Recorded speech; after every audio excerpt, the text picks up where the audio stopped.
সূরা ইয়াসিনের নাম শুনেছেন না আপনারা সবাই? মুখস্থ আছে না অনেকের?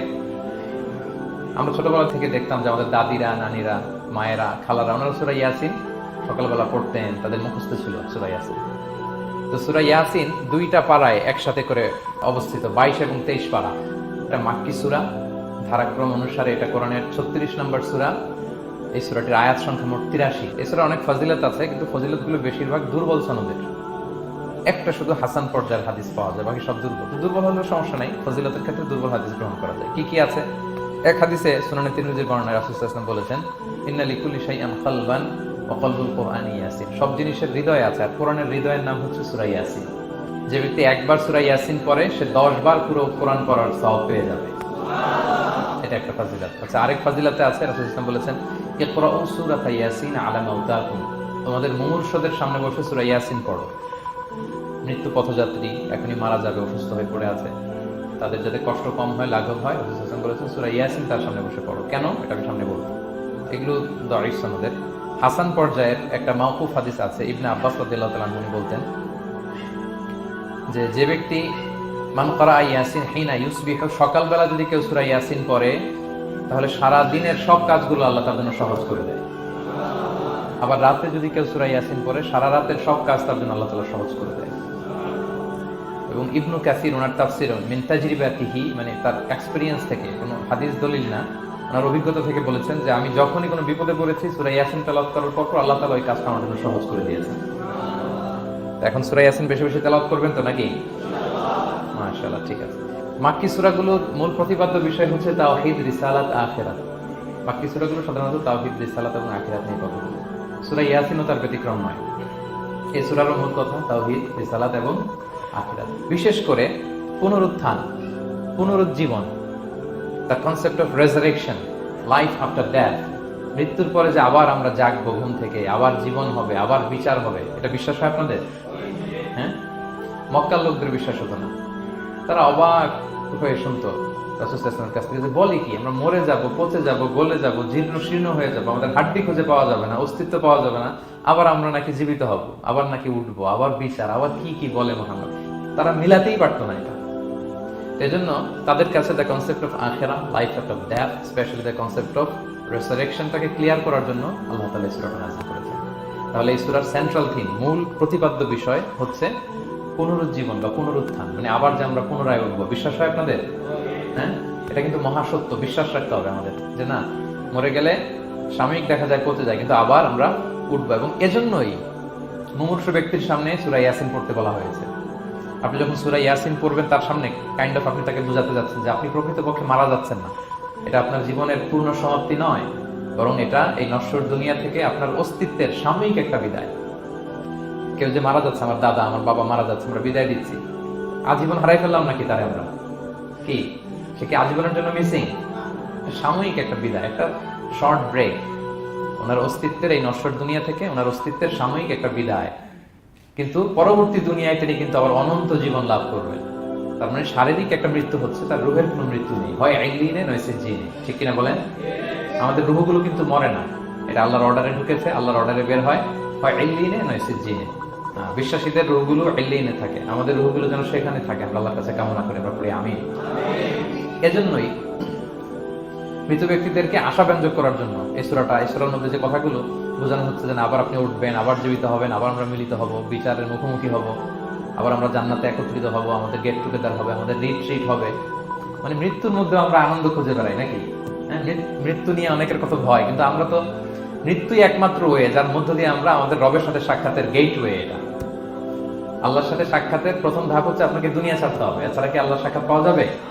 যাবে না। এই জন্য মৃত ব্যক্তির সামনে আল্লাহর হাবিব সাল্লাল্লাহু আলাইহি ওয়াসাল্লাম রাহমাতুল লিল আলামিন মুহাম্মদ রাসূলুল্লাহ সাল্লাল্লাহু আলাইহি ওয়াসাল্লাম তিনি সূরা ইয়াসিন তেলাওয়াত করতে বলেছেন। তাহলে সেন্ট্রাল থিম ক্লিয়ার সবার কাছে না? এবার আসেন কিছু প্রাইম লেসন, কোর লেসন সূরা ইয়াসিন থেকে। আমি সম্ভবত গত বছর আমার ভেরিফাইড ফেসবুক পেজ থেকে আমি 4টা লাইভ সিরিজ করেছি, 4 ঘন্টার সূরা ইয়াসিনের উপর। আপনারা শুনবেন এগুলো, খুবই ওয়েল ডকুমেন্টেড ম্যানারে, একাডেমিক ওয়েতে আলোচনা করেছি। যাদের সময় আছে শুনবেন এই লাইভগুলো। আমি এখন শুধু সার নির্দেশ, প্রাইম লেসন বা কোর লেসনগুলো নিয়ে আসি। 1 নম্বর লেসন হচ্ছে আল্লাহ তাআলা বলেছেন যে কোরআনের আয়াতগুলো একটার সাথে আরেকটা well connected, completely well knit, এটা well protected, one doesn't differ the other. or contradict the other. কোনো আয়াত আরেক আয়াতের বিপরীতে যায় না, একটা আরেকটা সম্পূরক, পরিপূরক, ওয়েল কানেক্টেড। এটাই প্রমাণ করে যে এটা কার কাছ থেকে নাজিল হয়েছে? আল্লাহ সুবহানাহু ওয়া তাআলার কাছ থেকে নাজিল হয়েছে। আল্লাহ তাআলা এটাই বলেছেন, ইয়াসিন, তারপরে ওয়াল কুরআনিল হাকিম। হাকিম বিমানা মুহকাম, মানে কোরআনের আয়াতগুলো পোক্ত। এটা হচ্ছে completely well net, perfectly connected, একটা আরেকটার সাথে কানেক্টেড। এক আয়াত ইফাসসিরু বা'দুহু বা'দা, এক আয়াত আরেক আয়াতকে ব্যাখ্যা করে। অনেক কথা কোরআনের এক জায়গায় সংক্ষেপে বলা হয়েছে, আরেক জায়গায় বিস্তারিত, এক জায়গায় ছোট করে আরেক জায়গায় বড় করে। কোনো আয়াত আরেক আয়াতের সাথে কন্ট্রাডিক্ট করে না। আল্লাহ তাআলা বলছেন, আফালা ইয়াতাদাব্বারুনাল কুরআন ওয়ালাউ কানা মিন ইনদি গায়রিল্লাহি লাওয়াজাদু ফীহি ইখতিলাফান কাসীরা। তারা কি কোরআন নিয়ে গবেষণা করবে না? এই কোরআন যদি আল্লাহ ছাড়া অন্য কারো কাছ থেকে নাজিল হতো, তাহলে তারা কোরআনের মধ্যে অনেক বিরোধ দেখতে পেত, পরস্পর বিরোধ, অনেক বিরোধ দেখতে পেত। কিন্তু কোরআনের ভেতরে এই পুরো 30 পারায় কোথাও কি এক আয়াতের সাথে আরেক আয়াতের কন্ট্রাডিকশন আছে? কোনো বিরোধ আছে বলেন? না, এটা ওয়েল নেট, ওয়েল কানেক্টেড। অন্য আয়াতে আল্লাহ বলছেন, লা ইয়াতিহিল বাতিলু মিন বাইনি ইয়াদাইহি ওয়ালা মিন খালফি। সামনে থেকে পেছন থেকে কোরআনে কোনো বাতিল অনুপ্রবেশ করতে পারে না, কারণ তানজিলুল মিন হাকিমিল হামিদ, এটা প্রজ্ঞাময়, প্রশংসিত আল্লাহর পক্ষ থেকে প্রোটেক্টেড একটা কিতাব নাজিল হয়েছে। ফলে এটা কিয়ামত পর্যন্ত প্রোটেক্টেড থাকবে, এক আয়াত আরেক আয়াতের ব্যাখ্যা করতে। এটা হচ্ছে একটা ব্যাখ্যা। আবার আল কোরআনিল হাকিম মানে হচ্ছে বিজ্ঞানময় কোরআন। কোরআনের মধ্যে অনেক বিজ্ঞানের কথাও আছে। শুধু বিজ্ঞান নিয়ে কি আছে, প্রায় 1.5 ঘন্টার লেকচার আছে আমার। Scientific indications of the holy Quran, cosmic symbols, natural phenomena, cosmology, embryology, morphology, blah blah blah, অনেক কিছু। কিভাবে এই পানি উপরে যায়, ওয়াটার সাইকেল, হাইড্রোলজিক্যাল সাইকেল, বৃষ্টি হয়, সূর্য কিভাবে ডুবে ওঠে, চাঁদ, তারপর মহাবিস্ফোরণ, বিগ ব্যাং থেকে শুরু করে মায়ের পেটে বাচ্চার ভ্রূণ কিভাবে ডেভেলপ করে, যত কসমিক সিম্বল আছে কোরআনে, এটা নিয়ে আমার 1.5 ঘন্টার একটা কোরআনের সায়েন্টিফিক ইন্ডিকেশনের লেকচার আছে। তো সেদিকে আমি যাব না। তো আল কোরআনুল হাকিমের দুইটা ব্যাখ্যা হয়। এক হচ্ছে মুহকাম, মানে কোরআনের আয়াতগুলো প্রোটেক্টেড, কানেক্টেড। আরেকটা হচ্ছে কোরআনের আয়াতগুলো বিজ্ঞানসম্মত, বিজ্ঞানের সাথেও কন্ট্রাডিকশন করে না। কিছু যদি অমিল থাকে, বিজ্ঞানের অপেক্ষা করা উচিত। বিজ্ঞান সামনে আরো শিখবে, আরো জানবে, আরো ডেভেলপ হবে, তখন বারবার বিজ্ঞানের মাথা কোরআনের দিকে নিচু হয়ে আসবে। ঠিক কিনা বলেন? যত দিন যায় সহজ হয় কোরআন বোঝা আমাদের জন্য। বিজ্ঞানের আবিষ্কারের কারণে কোরআন বোঝা সহজ হয় এবং মিলে যাচ্ছে সবকিছু। তাহলে এটা হচ্ছে 1 নম্বর লেসন সূরা ইয়াসিন থেকে, যে কোরআনের সব ভার্সেস গুলা আর পারফেক্টলি কানেক্টেড, ইন্টারকানেক্টেড। 1 নম্বর। 2 নম্বর হচ্ছে সূরা ইয়াসিনের 10 নম্বর আয়াতে আল্লাহ তাআলা বলেছেন, ওয়াসাওয়াউন আলাইহিম আনযারতাহুম আম লাম তুনজিরহুম লা ইউমিনুন। হে নবী, আপনি তাদেরকে ওয়ার্নিং দেন আর না দেন, সমান সমান, কাজ হবে না। এর কারণ হচ্ছে, জেনে বুঝে যদি কেউ সত্যকে প্রত্যাখ্যান করে, তার অন্তরে আল্লাহ মোহর মেরে দেন। জেনে বুঝে সত্যকে প্রত্যাখ্যান করবে, আমি বুঝি নাই, আমি শুনি নাই, আমি জানি নাই, এটা আল্লাহ মাফ করবে। আমি কনভিন্স হই না, এই জন্য মানতেছি না, কিন্তু আমি জানি এটা সত্য, এরপরেও যদি সত্যটা গ্রহণ না করি, তাহলে কার মুক্তি আছে বলেন তো? তাহলে মুক্তি নেই। এজন্য যারা সত্যান্বেষী, তাদেরকে আল্লাহ পছন্দ করেন। ভুল করে না এরকম কোন মানুষ নাই পৃথিবীতে। সবাই আমরা ভুল করি, সবার ভুল হয়, এটাতে কোনো অসুবিধা নেই। কিন্তু জেনে আমি সত্যকে মানবো না, এটা আল্লাহ কখনো মেনে নেয় না। অন্য আয়াতে সূরা বাকারা আল্লাহ বলছেন, খাতামাল্লাহু আলা কুলুবিহিম ওয়া আলা সামঈহিম ওয়া আলা আবসারিহিম গিশাওয়া ওয়া লাহুম আযাবুন আযীম। যারা জেনে বুঝে সত্যকে মানে না, নেগলেক্ট করে, তাদের অন্তরে আল্লাহ সিল গালা মেরে দিয়েছে, কর্ণকুহরে ছিপি ঢুকিয়ে দিয়েছে, চোখের সামনে পর্দা, কিছু দেখেন না। কারণ ওরা সত্যটা মানতেছে, নিয়তি করে ফেলছে যে আমি মানবো না। কেউ যদি নিয়ত করে ফেলেছেন আমি বুঝবো না, যত বুঝাক তারা বোঝানো যাবে। বাংলা একটা কথা বলি না, যে ঘুমিয়ে থাকলে তাকে জাগানো সহজ, কিন্তু ঘুমের ভান ধরে আছে, ওরা তো ধাক্কা মারতেছি, টানতেছি, ওকে উঠবে ঘুম থেকে না। এটার উদাহরণ দেখেন আবু জাহেল আর উমরে ফারুক রাদিয়াল্লাহু তাআলা, দুইজনই ইসলামের শত্রু ছিল, ইসলাম বিরোধী ছিল। কিন্তু উমরে ফারুক রাদিয়াল্লাহু তাআলা ছিলেন সত্যান্বেষী, সত্য শুনলেই মানতেন। কিন্তু আবু জাহেল ছিল তার বিপরীত, সে ছিল গোড়া, অহংকারী, ইগোইস্টিক সমস্যা ছিল তার।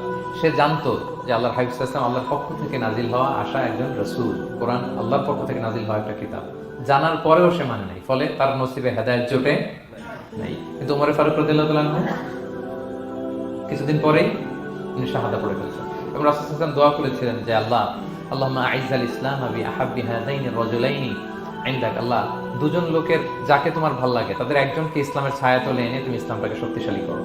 একজন হচ্ছে আবু জাহাল, আর একজন হচ্ছে উমর। আল্লাহ তাআলা কার জন্য দোয়াটা কবুল করেছেন বলেন তো?